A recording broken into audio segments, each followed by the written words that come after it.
Hi friends.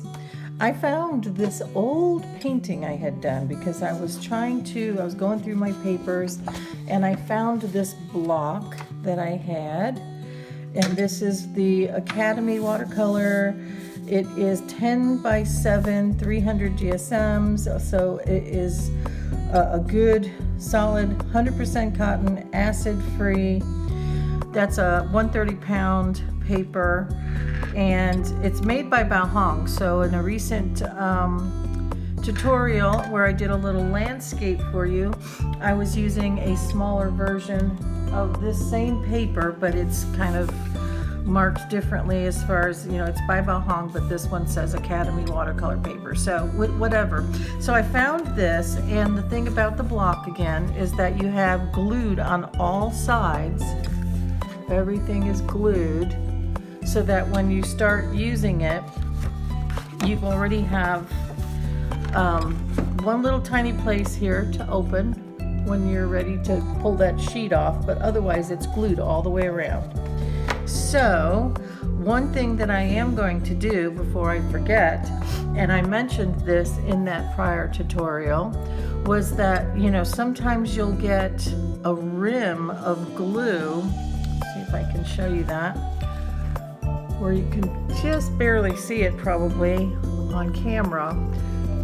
It is just this rim of glue. And when you start you can see kind of right there, when you start taking the paper off, that can really interfere with how, taking it off, unless you have something really sharp, which you don't want to use because of the fact that you've got paper underneath this that you don't want to disturb. I pretty much buy these in bulk wherever I can find them.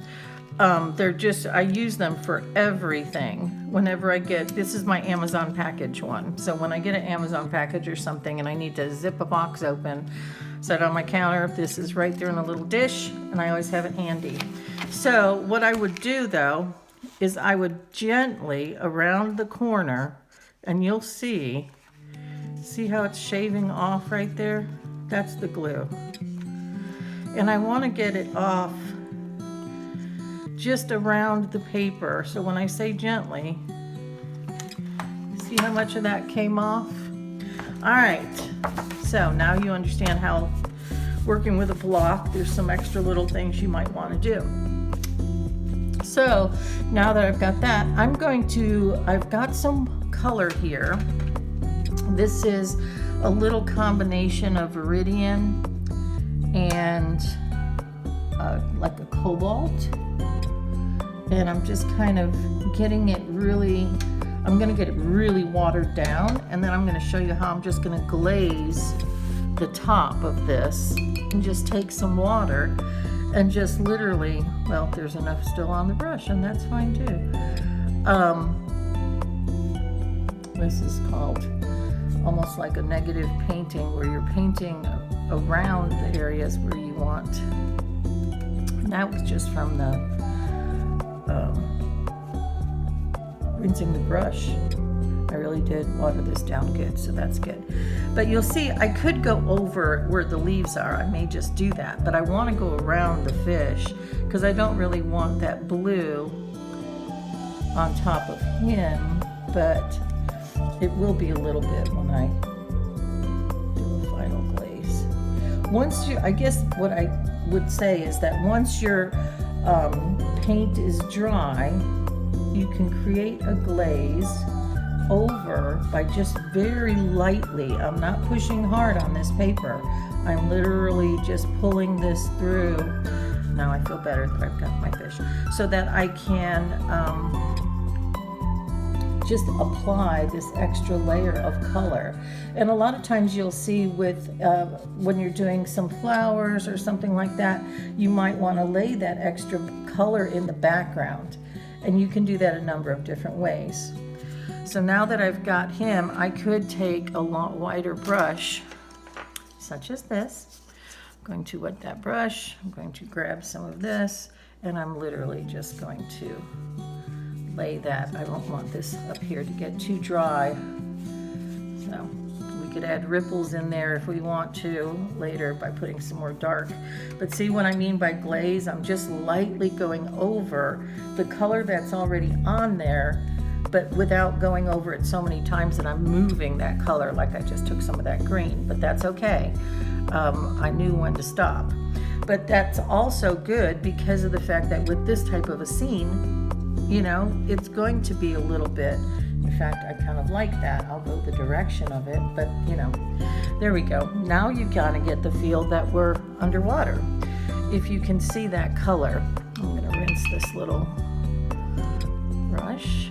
All right, let's go back to, first, in fact, let's go ahead and put some ripples in there. So what I'm gonna do is I'm gonna take some of this, let's use a aqua blue. This is more of a turquoise, see? Which I could have started with that. I didn't know I'd mixed it so well. But I'm starting directly with this.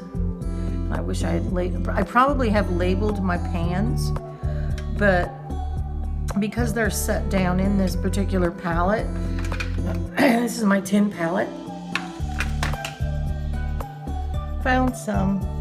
So I went out to the studio and I found some filberts, and I'm thinking, why do I not have more of these in the house?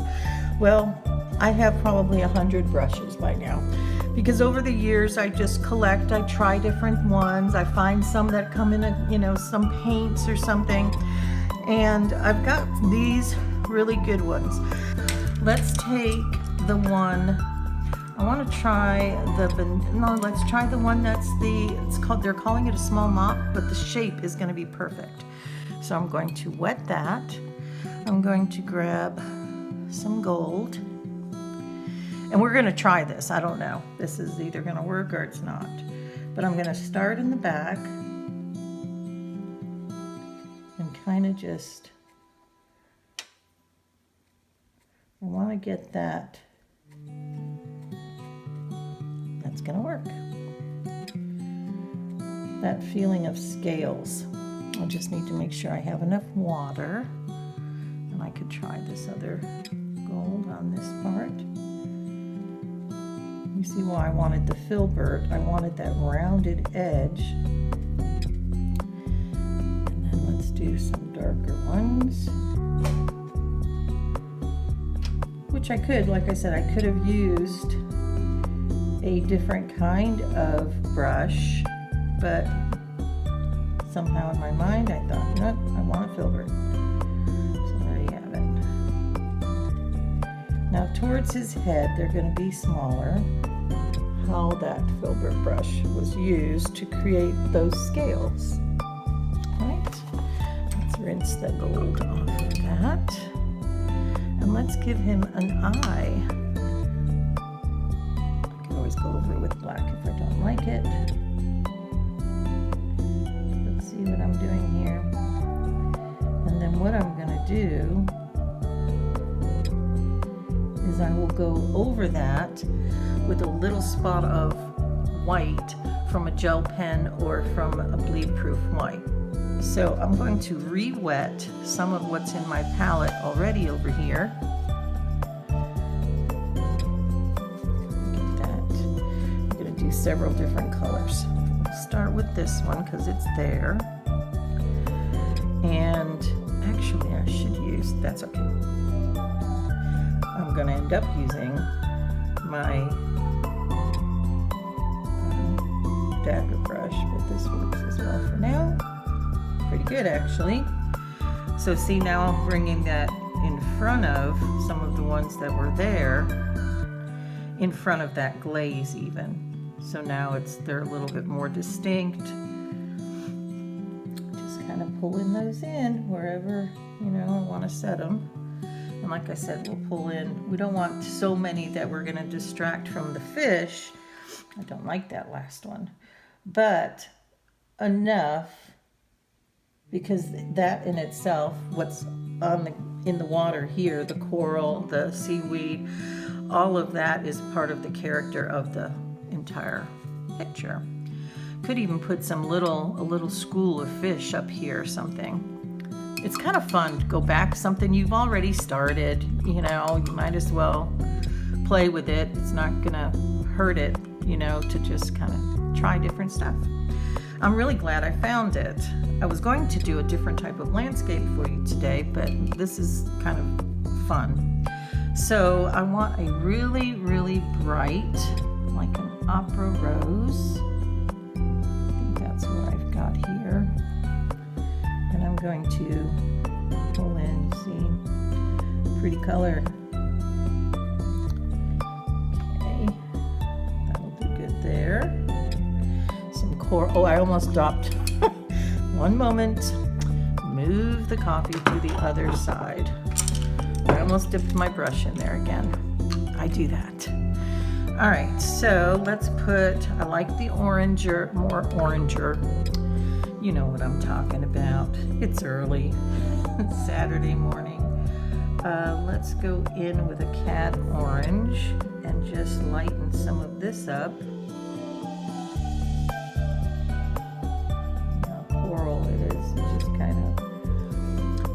Could have done some anemones. That kind of looks like an anemone right there. So maybe we could, I'm trying to remember what they look like, but I love that color. So let's go with that. And I'm trying to remember where I got that one. That is one thing, that if you're trying to work on something you've already started, sometimes coming up and matching those colors can be the challenge, but that's really good practice as well. Because you're looking at it and you're thinking, that's a purple, clearly, but it's not quite as dark as a violet. It's got more of a pinkish tone. So see what I did here is I took a violet and I added, I think this is my, it's not alizarin. Oh, it's probably rose madder. So now I feel like I've really kind of gotten that color back in there. So I'm going to kind of treat this like it's some type of an anemone. The one thing I do remember about them is they kind of have these little tentacle looking things. So I'm trying to kind of emulate that.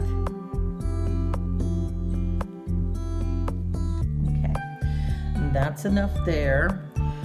I'm going to add some shadow on this area here, and we're going to use some, I wonder if this will be dark enough. We can try. Just to give, no, I'm going to add something a little darker. I'm trying to give it some rockiness. And this is not important because, you know, the fish was the important thing. But while I'm waiting for all that to dry, I'm just going to mess around here. Plus it gives it some more depth. And I'll do the same thing over here with the opera rose. We'll use the rose madder. Just kind of add in some darker areas.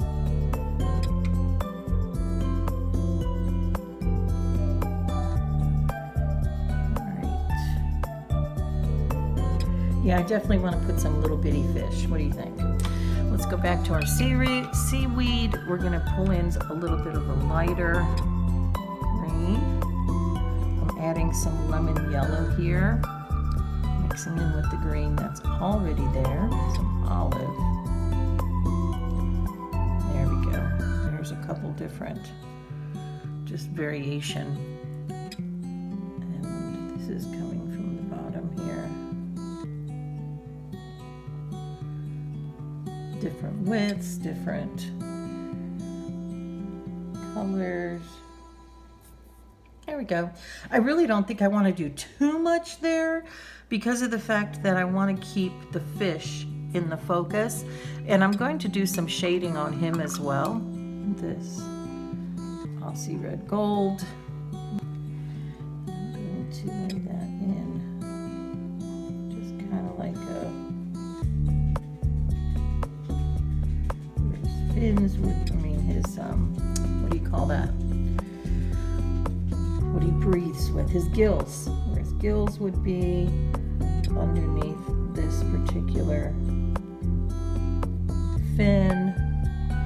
All right, so now let's add in some other little fish. In fact, ooh, I like this one.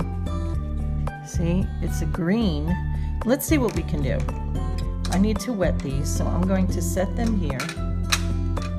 I'm going to take some water and just lightly drop some water into those. Give those a minute.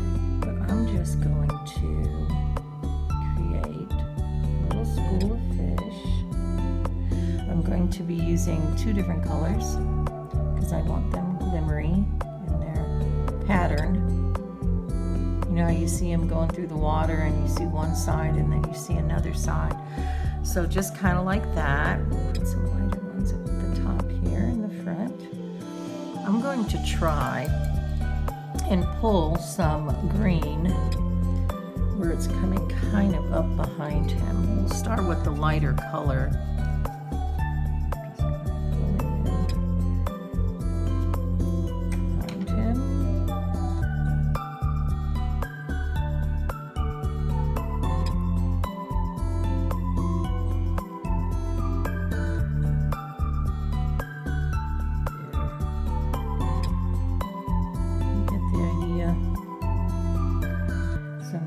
Looks like he's not just, he's in front of some of that, in the middle of some of that even. In fact, I will take some of the, I'm using a different brush than I used the first time, but I will take some of this and kind of actually go into him a little bit because he's in the middle of all of this. I'm going to add some gel pen to this last step, to his eye, a little dot. And then I do like the way this is working on the seaweed, so I'm adding some of that as well. And that will be our finishing touch.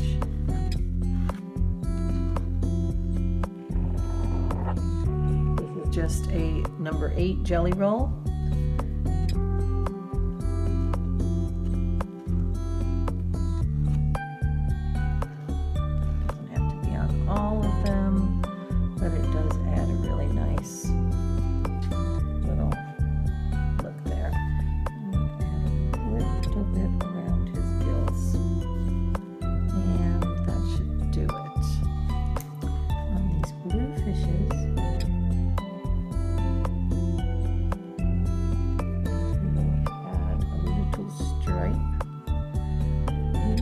See those fish, they have little stripes.